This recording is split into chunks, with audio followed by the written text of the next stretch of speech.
still putting boots on the ground, and would you do that without going to Congress? I just have lots of alternatives. The so-called rescue operation of the U.S. Army, which was in reality a deception mission and a hasty escape plan, staged under the pretext of saving the pilot of its downed aircraft at an abandoned airstrip in southern Isfahan, was Donald Trump's much-touted F-15 pilots rescue operation inside Iran doomed from the start, turning what was supposed to be a show of strength into a spectacular failure on hostile terrain?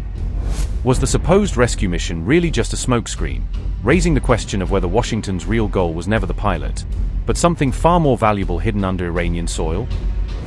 When you weigh 1,000 kilos of enriched uranium against a single missing crew member, it's fair to ask why Trump approved such a massive deployment for what he insists was a narrow rescue.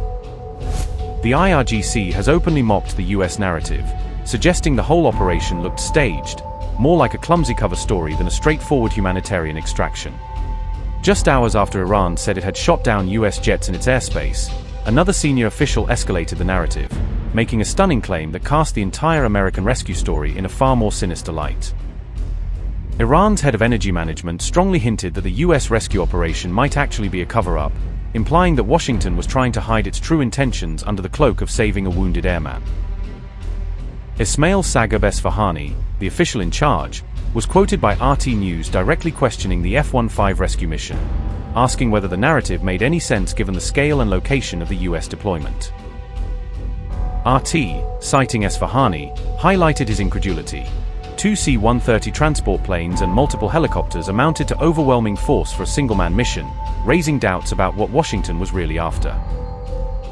Esfahani went further, noting that US aircraft just happened to land miles from Isfahan's nuclear-linked facilities, a detail he said was too convenient to ignore given the talk of seizing Iranian uranium. Summing up his suspicions, Esfahani said that perhaps this operation was never a rescue at all, suggesting the entire mission might have been designed around a nuclear objective from the very beginning, according to RT News. Beyond Esfahani's remarks, open-source analysts and war trackers also began to speculate about the exact location of the operation, noting how it lined up uncomfortably close to strategic Iranian nuclear corridors. One prominent geolocator went as far as publishing precise coordinates for the US crash site, feeding a wider debate over whether the mission's geography matched a rescue story or a nuclear grab.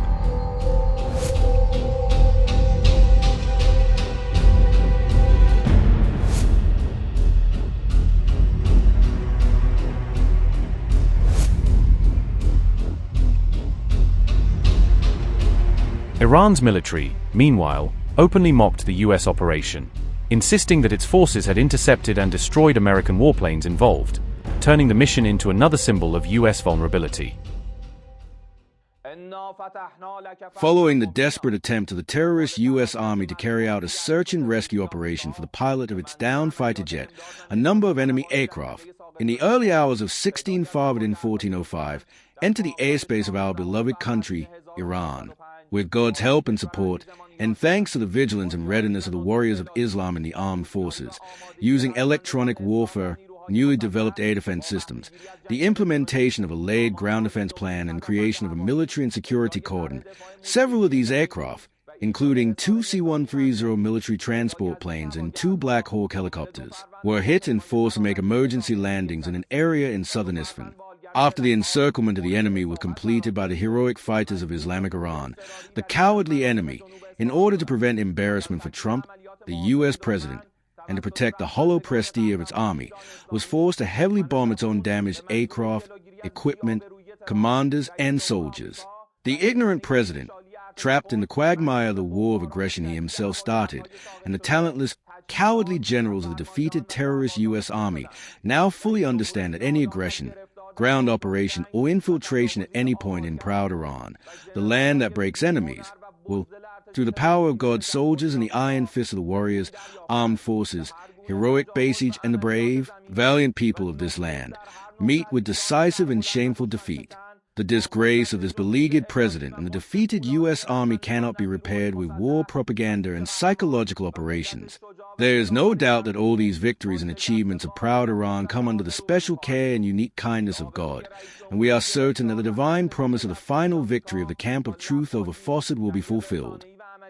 the so-called rescue operation of the U.S. Army, which was in reality a deception mission and a hasty escape plan, staged under the pretext of saving the pilot of its downed aircraft at an abandoned airstrip in southern Isfahan, ended in complete failure with the timely presence of the armed forces of the Islamic Republic of Iran. Based on prior intelligence, and after follow-up examinations by experts present at the scene, it was established that 2 C-130 military transport aircraft and 2 Black Hawk helicopters of the U.S. Army, by the realization of God's promise and with the help of the Almighty and the sacred rifle fire of the soldiers of Islam and the powerful armed forces, were destroyed, an action that further increased the level of the U.S. Army's repeated failures. It has been proven to everyone that the cowardly and bankrupt American Army, in this imposed war, cannot be considered a dominant or superior force in the face of the divine will of the armed forces of the Islamic Republic of Iran.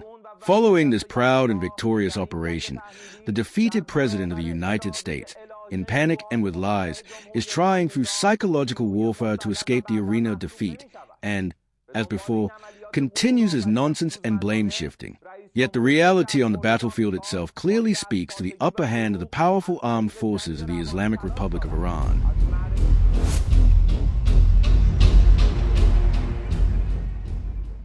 A high-risk U.S. rescue mission inside Iran has drawn attention not only for its tactical complexity but also for its massive cost and the reported losses suffered during the operation. The mission was launched to recover the second crew member of a downed F-15E Strike Eagle after the aircraft was shot down over Iranian territory during a combat sortie.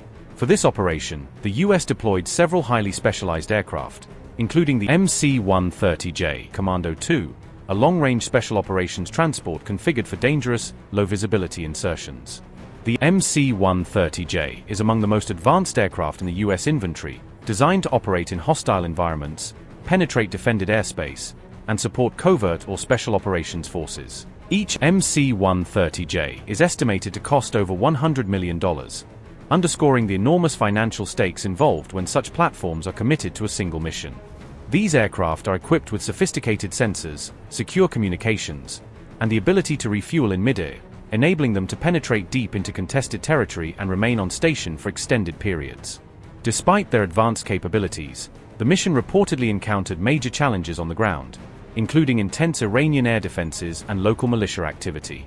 U.S. officials have confirmed that 2 of these MC-130J craft were destroyed during the course of the operation, marking a significant material loss for the U.S. Special Operations Aviation Fleet. According to the Tasnim news agency, Iranian defenses targeted multiple U.S. aerial assets, including helicopters and fixed-wing aircraft, during the high-risk raid.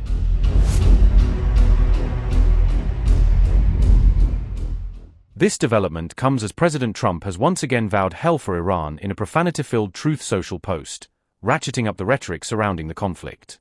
Trump specifically threatened Iran over control of the vital Strait of Hormuz, which is currently under severe blockade by Iranian Revolutionary Guard Corps (IRGC) forces, disrupting regional shipping and energy flows.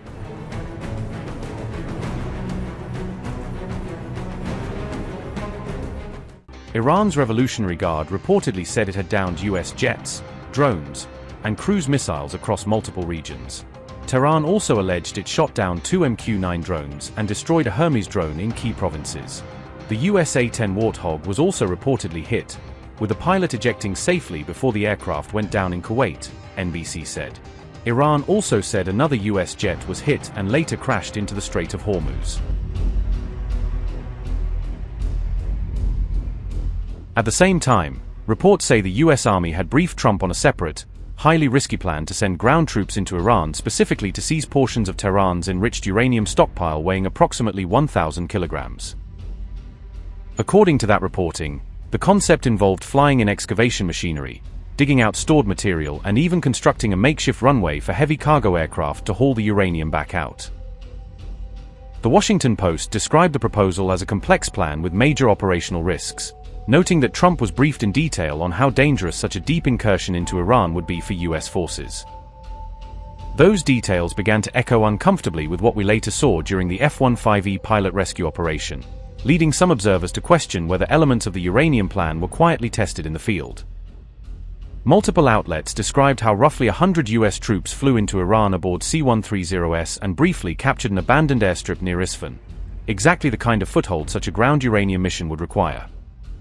Officially, Washington insists the operation was solely about rescuing the downed weapons systems officer, dismissing any suggestion of a nuclear angle as speculation and defending the scale as necessary for safety. Yet in the days before the rescue, Trump shed light on possible ground operations inside Iran, a timing that now makes the Isfahan mission look less like a one-off emergency and more like a live rehearsal for something bigger. Are you considering still putting boots on the ground, and would you do that without going to Congress? I just have lots of alternatives. We have tremendous numbers of ships over there. We don't need them though because of, the power. Look, I would say we're just like we're ahead of schedule on the ballroom. In a much bigger way, we're ahead of schedule with Iran. We're weeks ahead of schedule. If you would have said that in 3 days we were going to knock out 158 ships, their entire Navy, which we did, we knocked out their entire Air Force. We knocked out most of their missiles. That's why you see missile attacks, but they're down to they're sputtering. And we have a group, it's really a new regime. It's a group of people that we've never dealt with before, that are acting very reasonable. It is truly regime change.